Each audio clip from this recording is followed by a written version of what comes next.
Welcome to Money Hacks, a podcast series by the Straits Times and the Business Times, where we offer tips for the newcomer to the financial investment scene. Hi, I'm Chris Lim and my co-host is Ernest Lewis. With us is Vasu Menon, Vice President and Senior Investment Strategist, Wealth Management, OCBC Bank. Welcome to Money Hacks, Vasu. Thanks for having me. Now, how has the financial planning landscape changed in the past few years in terms of opportunities and challenges for the average person, or in terms of things that the average person should do or should outright avoid?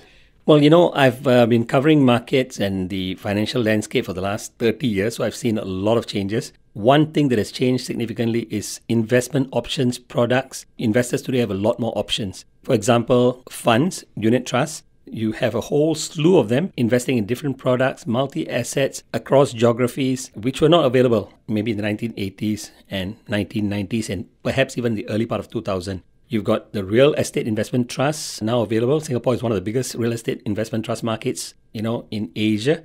And a lot of other investment options available to investors. But at the same time, you also see, investment scams picking up in a big way. I think that's interesting because investors are also prepared to explore options. And the danger is, I think you got to make sure that you don't get involved in some of these scams, right? So I think make sure that, the provider of any product is registered with the MAS, has a good track record. I think those things are important and not to be caught up in the scams. So options have clearly improved significantly in the last 10, 15 years, but at the same time, it's also important investors don't get blindsided and they do their homework and research and, only go with, the providers that have credibility in the market.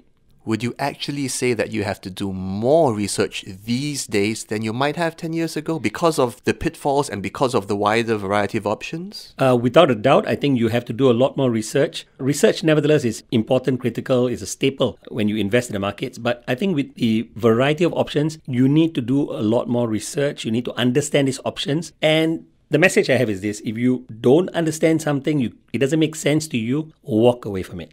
Walk away from it, no matter how attractive it is, especially when an option presents you with the returns that look really out of the world. When somebody gives you an exceptional return, you ask yourself, how is this product able to provide that sort of exceptional returns? You should be curious because, anything that comes with that sort of exceptional returns comes with a great deal of risk. And the problem is, you could focus on the returns as opposed to the risk and then get caught wrong-footed down the road when things go wrong. As usual, the adage goes, if it sounds too good to be true. Precisely. When it sounds too good to be true, be even more careful, dig even deeper, and if you still don't understand what's happening, walk away.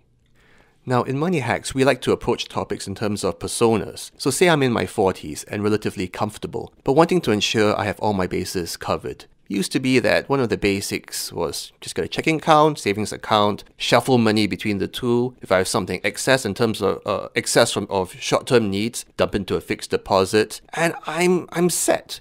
But these days, there's so many new options, like you mentioned. Even basics like a bank account. OCBC has the OCBC 360 with pretty decent interest rates. I can just have one bank account? Can I do that these days? Or do I have to do more? Because at my age, I'm into simplifying my life as much as possible. If I could just stick with one account or at most two, if I qualify for a premium banking tier, that would be great. I don't have to think more, That's true to some extent. You want to simplify things so that you can keep track. But my view is that, while there are attractive deposit accounts out there, sure, keep your excess money, put some of it into these accounts, but I would think that in order to beat inflation, you need to basically invest your money and not keep it idle in a bank. So while it's great to shuffle your money between the savings accounts and the fixed deposit accounts and accounts that give you high interest rate, I think you got to bear in mind that when you're in your 40s, you got to really start worrying and thinking about retirement planning more so than when you're in your 20s and 30s because it's really not that far away, right? And that means putting your money to work and really thinking about how to make it work harder if you haven't already done it by then. So, bank accounts are great if you want complete safety, but you need to invest to beat inflation and grow your wealth to prepare for the golden years.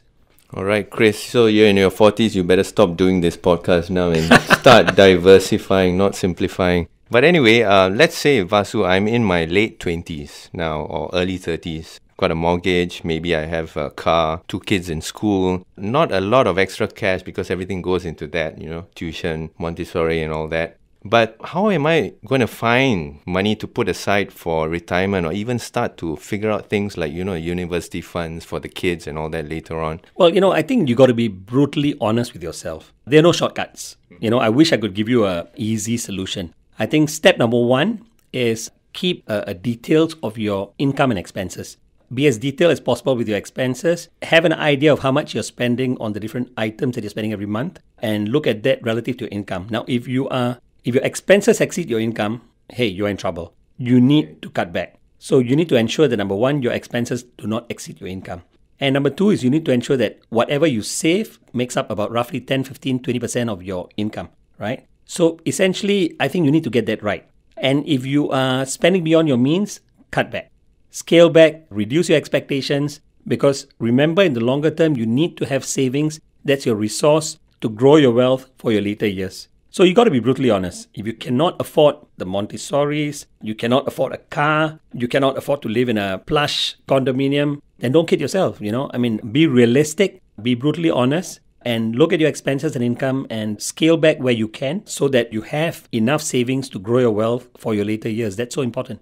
And then if I do have extra on top of that, then I can start to look at some investment options, right? Definitely, you should. In fact, you should. In fact, youth is an asset in itself, because when you're young, you can afford to take a long-term view of markets. You can afford to take risk, because if you do trip and fall, you can pick yourself up and go on, right? So youth is an asset. Remember that. And if you do have surplus savings, put it to work, put it to harder work. Try not to put so much of it in a bank deposit, lying idle. Grow your wealth. Invest it in the markets, but get your fundamentals right. Okay, let's say I'm playing someone else. I'm about 18, 19.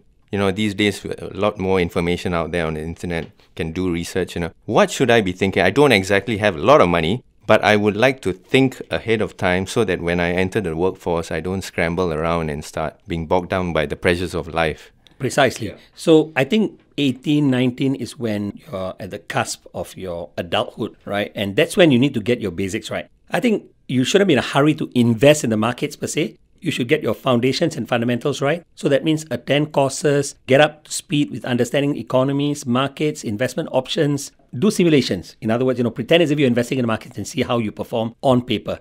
Do all that for the next 2 years, 3 years. And once you've got your foundations right and you start working, you've got money in your pocket and you're able to save and invest, then you're more ready to take the plunge. Okay. And there are talks as well, courses that we can attend?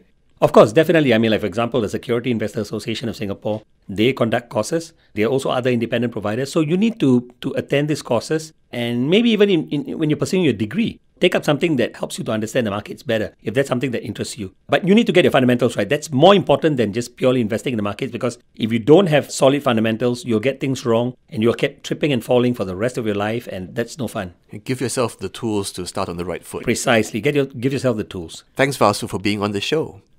That brings us to the end of this episode of Money Hacks, where we help you make sense of trends and your finances. To find more podcast series, go to the Straits Times and the Business Times.